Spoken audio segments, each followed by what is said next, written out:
Hello everyone, this is Senrex here from the Order 66 Hellions, and today I will be doing my 5th roster review on our good buddy Melch from the Order 66 Hellions. On the itinerary today, first we're going to be going over the account overview, second, the strengths and weaknesses of this account, third, the account's Grand Arena Championship performance, fourth, farming, but when the player has all the characters, so there's not going to be much there. Fifth, we're going to talk about mods and Datacrons. Sixth, we're going to be discussing moving forward what's a good route for this account. Seventh, I'm going to be finishing off with a little bit of self-promotion as always. So let's jump right into it. First, the account overview. The account has 10 million galactic power with 6 galactic legends, no Jabba the Hutt, but they are one character away from Jabba the Hutt, so I'm sure Jabba the Hutt will be obtained any day now. They have Executor and Leviathan with no profundity. They are farming, as I mentioned, Pizza the Hutt or Jabba the Hutt. This player is in Kyber 3. I like to refer to Melch as Vin Diesel, as he used to have an alt account in our guild, and then one day he just decided to quit that alt account and bring his main account over, which is this absolute monstrosity of an account. So he said something along the lines of, "Oh, I had to join here with my main account because you guys are like family," and I was like, now every time I see him type in our Discord, all I can think about is Melch being a crappy actor from the Fast and Furious series. So I just think it's kind of funny. He's got very solid mods. And to describe him again is he is the average player that I get paired up against in Grand Arena Championships. I know a lot of people feel the same way as I do, seeing guys like Melch in Grand Arena. We're like, great, this guy's just going to absolutely pulverize me and beat me to a pulp. Let's get right into this roster view, even though I have no grounds to do this because his account is a lot nicer than mine. There were some strengths and weaknesses. First, his strengths are just about everything. He's got an amazing roster with 6 Galactic Legends. That number is just crazy. He's got Leviathan, even though it's only at 5 stars. Just the fact that he has it sets him apart from 99.9% of the population. He has really good Datacrons, a mod score of 4.2, which is really, really impressive given his galactic power rating. He is Riva ready, which you know I love, and he has a lot of Rise of the Empire operations. There's a few things that I think he's a little bit weak in. First of all, Grand Arena Championships. At 10 million GP, I think we'd really like to see an account like this consistently in Kyber 2 or Kyber 1. And second, his Fleet Arena rank is a little bit low. If I was in his shoes, I would just throw his Leviathan into his Fleet Arena shard, as a Leviathan is going to serve you much better, even at 5 stars, in terms of Fleet Arena performance than a 7-star Executor ever would. Let's talk about his Grand Arena Championships. A little bit of things to note here. First, a lot of stagnation. His account is not all that interested in 3v3, and he is setting a weak defense relatively. I have his player chart right here. Looks like he was in Kyber 2, and then right when 3v3s hit, he has taken a Horny Eagle nosedive into Kyber 3. So what can we do to get him back up into Kyber 2? Well, I'd recommend a few things. First and foremost, if I was in his shoes, I would just put every single good team that I have on defense, as it looks like a lot of the rounds that he's going into, as you can see here in the bottom right-hand corner, the opponents are able to score a full clear on him pretty easily and fairly consistently. So if I was in his shoes, I would definitely rethink my defensive setup and ensure that I'm putting a lot tougher characters on defense to put the burden of performing successful attacks entirely on my opponents and not entirely on myself.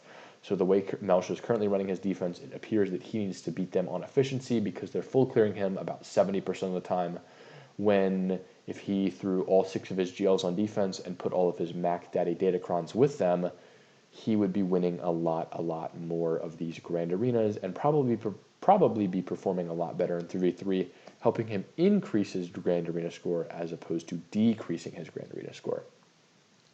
Next, let's talk about farming. So at 10 million GP, there's not a whole lot left to farm. I would say he should farm his Mob Enforcer first and foremost, because it's an amazing character in territory war and territory battles. Just kidding. It's the last character he needs for his Jabba the Hutt, so that's certainly probably first on his farming list.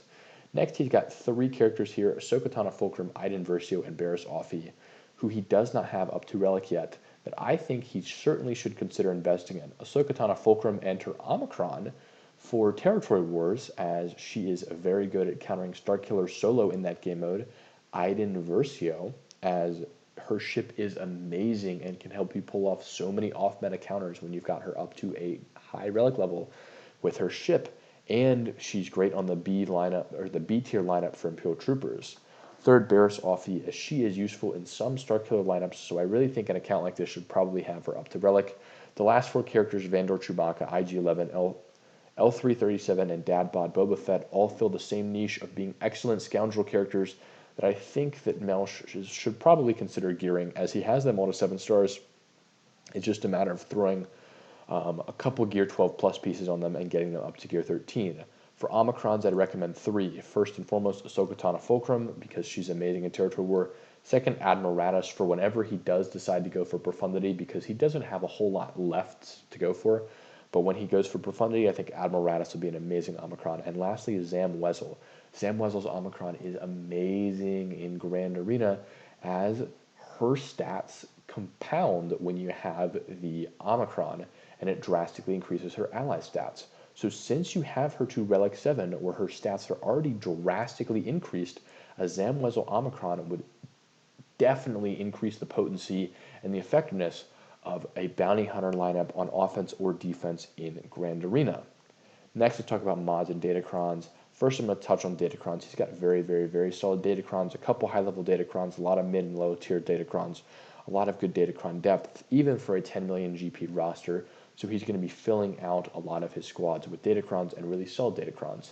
It's important to note that he's probably suffering from the same affliction that I am, where the new Datacron set only offers light side Datacrons, and for rosters that are dark side focused, kind of like Melch's, you're going to be just at a shortage of Datacrons because this new set simply does not offer any dark side Datacrons to be obtained. So I'm pretty sure he's probably in the same shoes as me, where he is running out of dark side Datacrons to use in 3v3. Let's talk about mods. Now, his mods are very, very, very solid, and since his account is so large, it's impossible for me to inspect all of the mods on his characters to ensure maximum effectiveness. So I just went through the top 70 or 80 to take a gander at some of these characters, as I know that when you have so many relic characters, it's really, really, really difficult to get a solid mod set on all of them. And there are just 3 things that I noted here that he might want to change. First, his Malak is modded for speed, not tenacity. I would definitely consider investing and putting some tenacity mod sets on your Darth Malak so he can resist the detrimental effects and pull some crazy 1v5 counters in Grand Arena. Next, Padme. Padme, I'd recommend health primaries, not necessarily protection primaries, as you have protection primaries on her right now, and that is kind of a problem. I have a whole video out on it, the How to Mod Your Padme Team guide, which I would recommend watching if you are struggling with that. Lastly, you have an offense mod on Wat Tambor that is not the square. I just thought that was funny, and I was going to bring it up because your mods on 99% of your characters look absolutely immaculate, and I just think it's kind of funny that you had an offense mod on Wat Tambor, who obviously has no attacks that can do any damage. Moving forward, so I have a little graph here. I took all of the relic materials needed to take any character, or to get any galactic legend or legendary character, and added them all together on Star Wars GalaxyHeroes.gg. And what it shows is that even though Melch is very, very, very close to getting all of the galactic legends and all of the legendary characters, he is still a cumulative 6,000 bronzium wiring and carbonite circuit boards away from getting every single galactic legend and legendary character. This is a crazy number to think of, because you think, oh, a 10 million galactic power account has everything, when in reality, accounts like Melch's are lacking in a lot of areas. So what is he missing? First, if I was him, he's missing really 4 big characters: Profundity, Leia, Aphra, and Cairo Kestis. If I was in his shoes, I would certainly follow the route that I have laid out here: Profundity first, then Galactic Legends Leia, then Aphra, then Cairo Kestis. Profundity is going to be an amazing ship. It's going to drastically increase his viability, and with the rate that he farms things, he's going to have that done in like a week. Next, Galactic Legends Leia. Obviously, it's going to take some more time to get her, because some of the characters that are required to her just came out, so you can't quite farm them yet. That's why I'm recommending Profundity first, then Leia. Thirdly, Aphra. She's very solid. She can counter a few Galactic Legends on offense, but there's really no rush to get her, as she's kind of a niche character and most people don't know what to do with her. Lastly would be Cal Kestis, because he just costs so many Chirotechs and is really, honestly, not that great of a character when you add him to your roster.